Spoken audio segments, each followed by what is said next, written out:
Chapter 16 of Maeglin. Aradel, Arfiniel, the White Lady of the Noldor, daughter of Fingolfin, dwelt in Nevras with Turgon her brother, and she went with him to the Hidden Kingdom.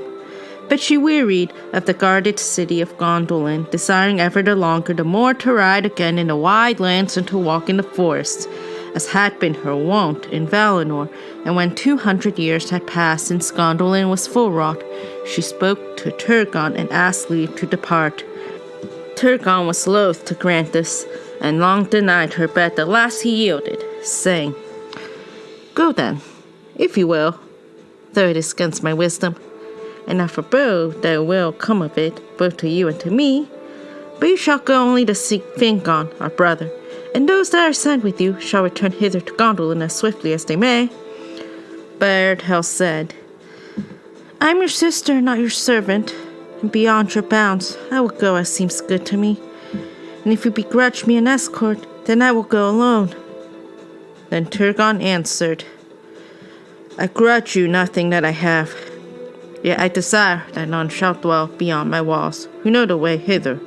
And if I trust you, my sister, others I trust less to keep guard on their tongues." And Turgon appointed 3 lords of his household to ride with Aradel, and he bade them lead her to Fingon and Hithlum, if they might prevail upon her. "And be wary," he said, "for though Morgoth be yet hemmed in the north, there are many perils in Middle-earth of which the lady knows nothing." Then Aradel departed from Gondolin, and Turgon's heart was heavy at her going. But when she came to the ford of Brithiach, in the river Sirion, she said to her companions, "Turn now south, and not north, for I will not ride to Hithlum. My heart desires rather to find the sons of Feanor, my friends of old." And since she could not be dissuaded, they turned south as she commanded, and sought admittance to Doriath. But the march wardens denied them, for Thingol would suffer none of the Noldor to pass the girdle, save his kinsfolk of the house of Finarfin, and least of all those that were friends of the sons of Feanor. Therefore the march wardens said to Aradel, "To the land of Celgorm, for which you seek, lady, you may by no means pass through the realm of King Thingol. You must ride beyond the girdle of Melion to the south or to the north. The speediest way is by the path that lead east from the Brithiach, through Dimbar, and along the north march of this kingdom until you pass the bridge of Escalduin and the fords of Aros, and come to the lands that lie behind the hill of Himrin. There dwell, as we believe, Celgorm and Crufin, and it may be that you will find them, but the road is perilous." Then Aradel turned back and sought the dangerous road between the haunted valleys of Ered Gogoroth and the north fences of Doriath, and as they drew near to the evil region of Nan Dungortheb, the riders became enmeshed in shadows, and Aradel strayed from her companions and was lost. They sought long for her in vain, fearing that she had been ensnared or had drunk from the poisoned streams of that land. But the fell creatures of Ungoliant that dwelt in the ravines were aroused and pursued them, and they hardly escaped with their lives. When at last they returned and their tale was told, there was great sorrow in Gondolin, and Turgon sat long alone, enduring grief and anger in silence.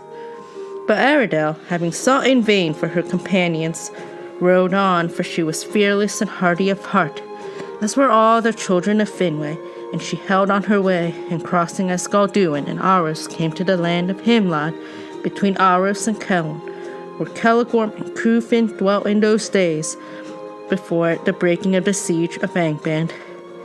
At that time they were from home, riding with Caranthir east in Dargelion, but the people of Celgorm welcomed her and bade her stay among them with honor until their lord's return.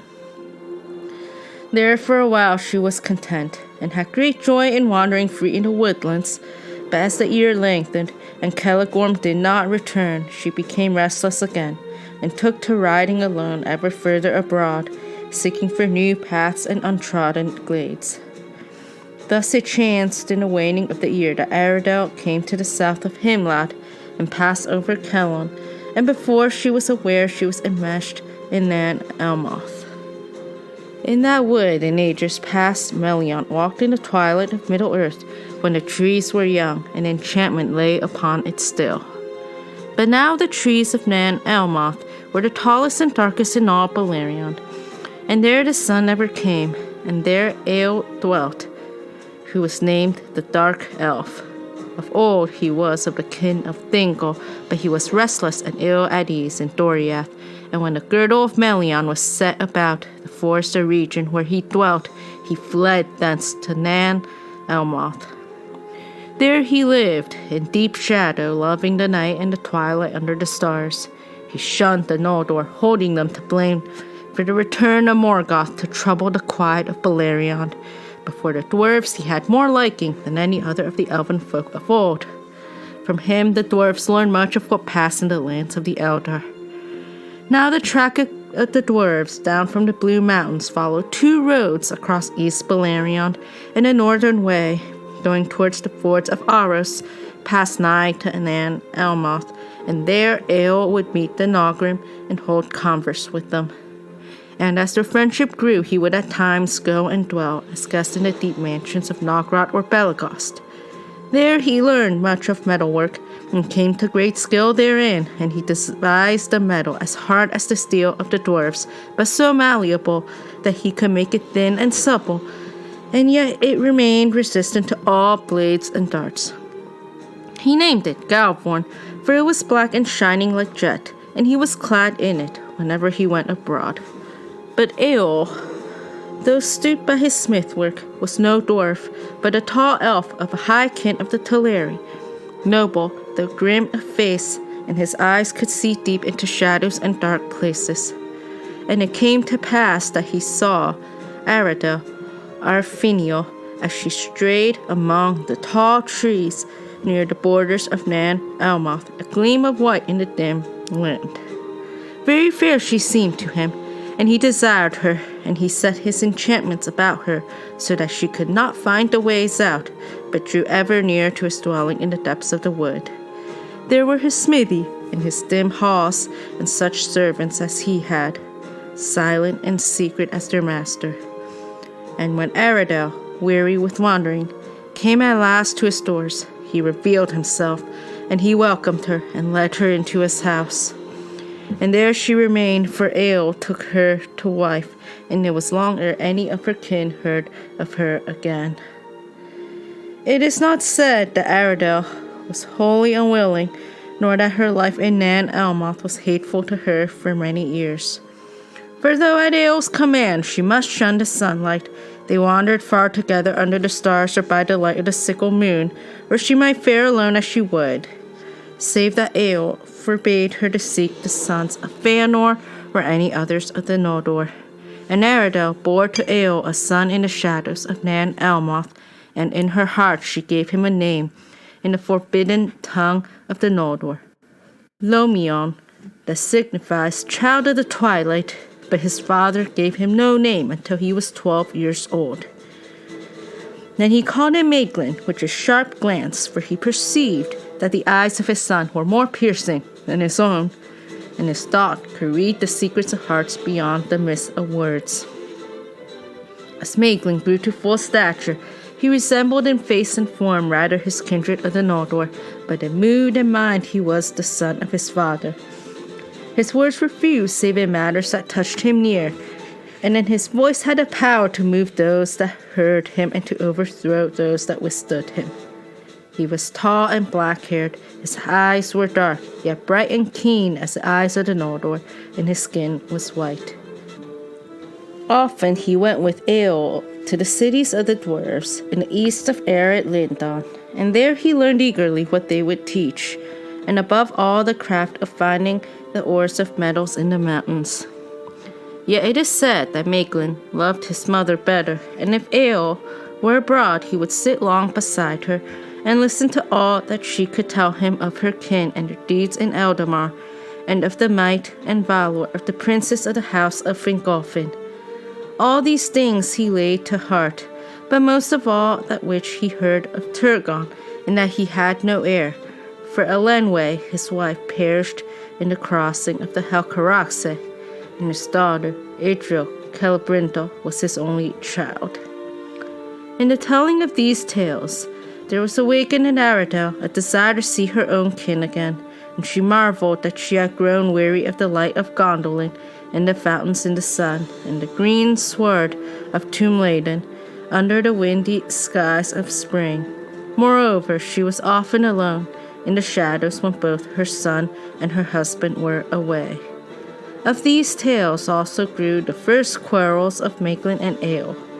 For by no means would his mother reveal to Maeglin where Turgon dwelt, nor by what means one might come thither, and he bided his time, trusting yet to wheedle the secret from her, or perhaps to read her unguarded mind.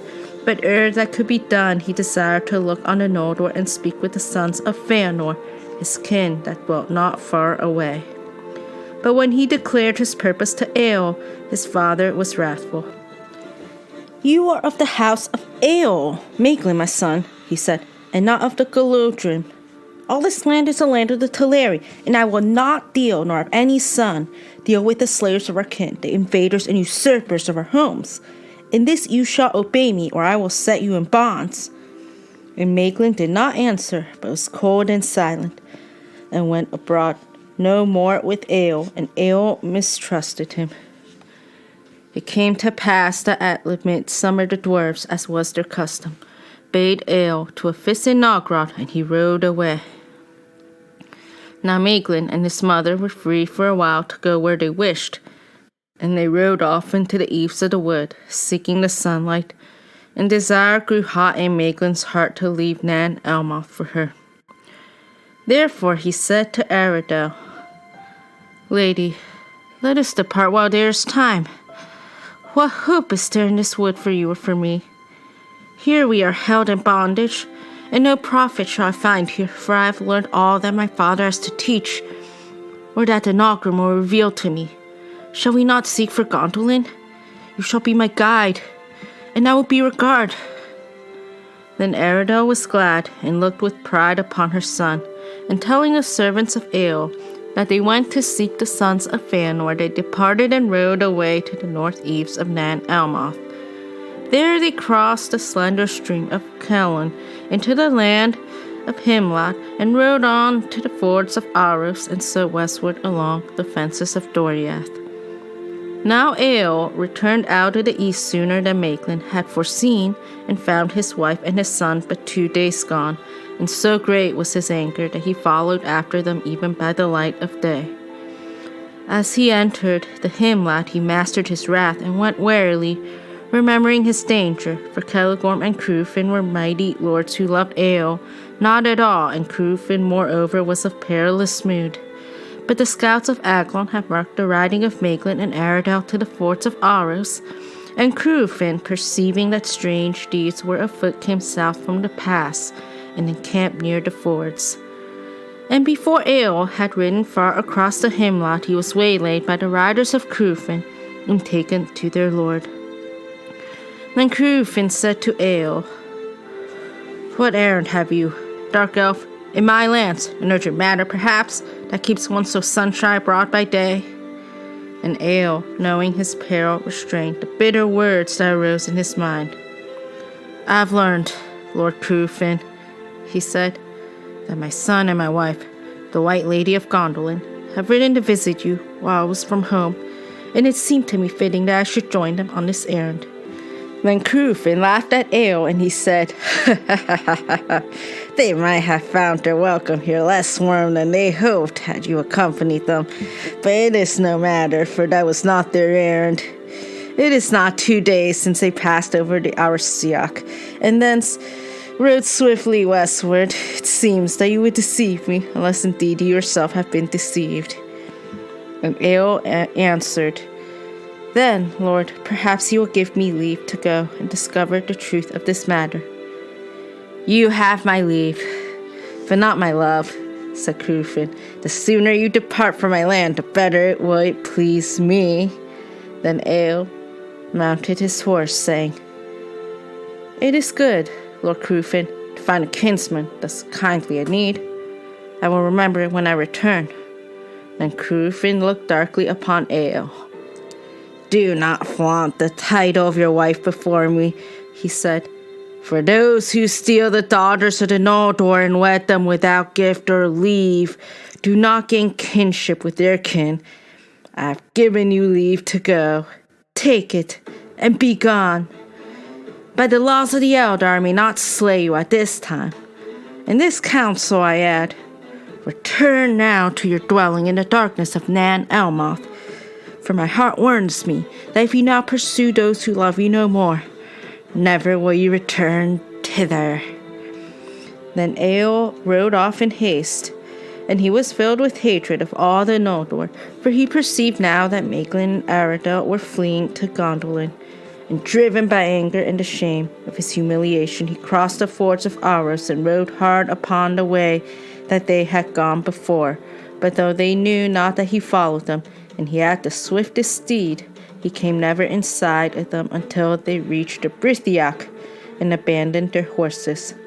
Then by ill fate they were betrayed, for the horses neighed loudly, "Neigh!" And Eöl's steed heard them and sped towards them, and Eöl saw from afar the white raiment of Arundel and marked which way she went, seeking the secret path into the mountains. Now Arundel and Maeglin came to the outer gate of Gondolin and the dark guard under the mountains, and there she was received with joy, and passing through the 7 gates she came with Maeglin to Turgon upon Amon Gwareth. Then the king listened with wonder to all that Arundel had to tell, and he looked with liking upon Maeglin, his sister's son, seeing in him one worthy to be accounted among the princes of the Noldor. I rejoice indeed that Arfiniel has returned to Gondolin, he said, and now more fair again shall my city seem in the days when I deemed her lost, and Maeglin shall have the highest honor in my realm. Then Maeglin bowed low and took Turgon for lord and king, to do all his will, but thereafter he stood silent and watchful, for the bliss and splendor of Gondolin surpassed all that he had imagined from the tales of his mother, and he was amazed by the strength of the city and the hosts of its people, and the many things strange and beautiful that he beheld. Yet to none were his eyes more often drawn than to Idril, the king's daughter, who sat beside him, for she was golden as a Vanir, her mother's kindred, and she seemed to him as the sun from which all the king's hall drew its light. But Eöl, following after Arundel, found the dry river and the secret path, and so creeping in by stealth he came to the guard, and was taken and questioned. And when the guard heard that he claimed Arundel as wife, they were amazed, and sent a swift messenger to the city, and he came to the king's hall. Lord, he cried, the guard have taken captive one that came by stealth to the dark gate. Eöl he names himself, and he is a tall elf, dark and grim, of the kindred of the Sindar, yet he claims the lady Arundel as his wife, and demands to be brought before you. His wrath is great, and he is hard to restrain, but we have not slain him as your law commands. Then Arundel said, Alas, Eöl has followed us, even as I feared. But with great stealth was it done, for we saw in her no pursuit as we entered upon a hidden way. Then she said to the messenger, He speaks but the truth. He is Eöl, and I am his wife, and he is the father of my son. Slay him not, but lead him hither to the king's judgment, if the king so wills. And so it was done, and Eöl was brought to Turgon's hall and stood before his high seat, proud and sullen. Though he was amazed no less than his son at all that he saw, his heart was filled the more with anger and with hate of the Noldor. But Turgon treated him with honor, and rose up and would take his hand, and he said, Welcome, kinsman, for so I hold you. Here you shall dwell at your pleasure, save only that you must here abide and depart not from my kingdom, for it is my law that none who finds the way hither shall depart. But Eöl withdrew his hand. I acknowledge not your law, he said. No right have you or any of your kin in this land to seize realms or to set bounds either here or there. This is the land of the Teleri, to which you bring war and all in quiet, dealing ever proudly and unjustly. I care nothing for your secrets, and I came not to spy upon you, but to claim my own, my wife, and my son. Yet if in Aradel, your sister, you have some claim, then let her remain. Let the bird go back to the cage, for soon she will sicken again, as she sickened before. But not so, Maeglin. My son you will not withhold from me. Come, Maeglin, son of Vale, your father commands you. Leave the house of his enemies and the slayers of his kin, or be accursed. But Maeglin answered nothing. Then Turgon sat in his high seat, holding his staff of doom, and in a stern voice spoke. I will not debate with you, dark elf. By the swords of the Noldor alone are your songless wits defended. Your freedom to wander there while you owe to my kin, and before them long, since you have labored in thraldom in the pits of Angband. And here I am king, and whether you will it or will it not, my doom is law. This choice only is given to you, to abide here, or to die here, and so also for your son.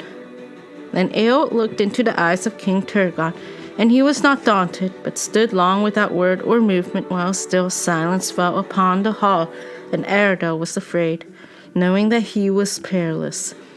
Suddenly, swift as serpent, he seized a javelin that he held hid beneath his cloak, and cast it at Maeglin, crying, The second choice I taken for my son also.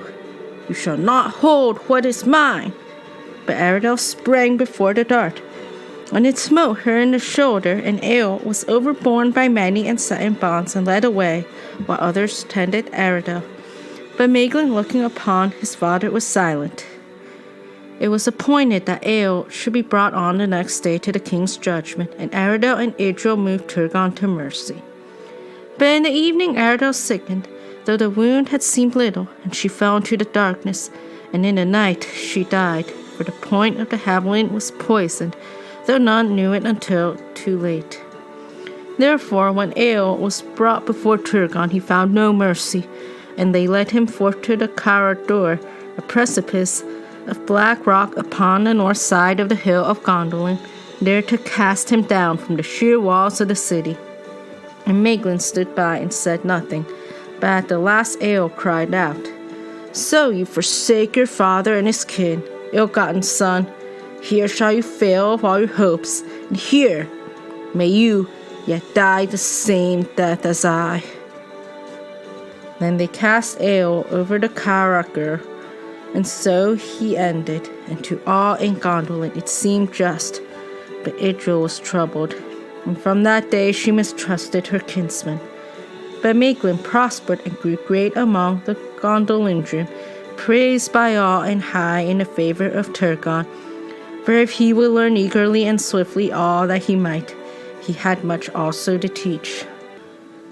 And he gathered about him all such as had the most bent to smithcraft and mining, and he sought in the Echoriath, which are the encircling mountains, and found rich lodes of ore of divers metals.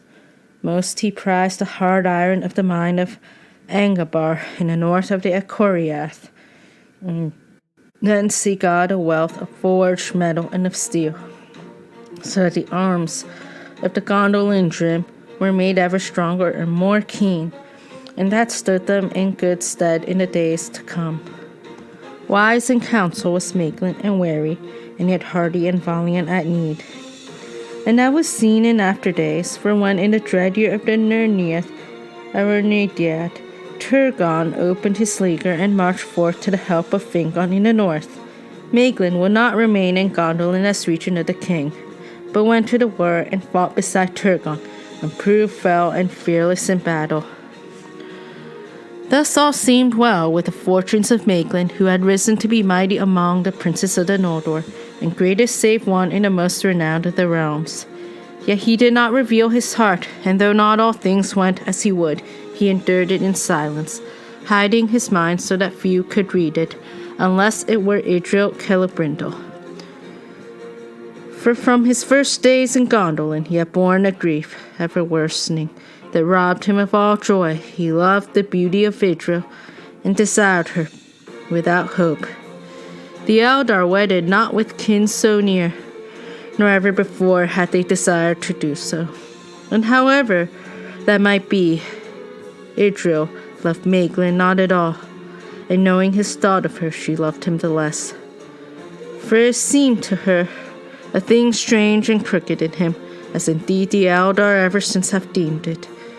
An evil fruit of the kinslaying, whereby the shadow of the curse of Mondos fell upon the last hope of the Noldor.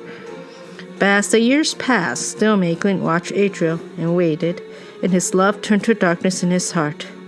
And he sought the more to have his will in other matters, shirking no toil or burden, if he might thereby have power. Thus it was in Gondolin, and amid all the bliss of that realm, while its glory lasted, a dark seed of evil was sown.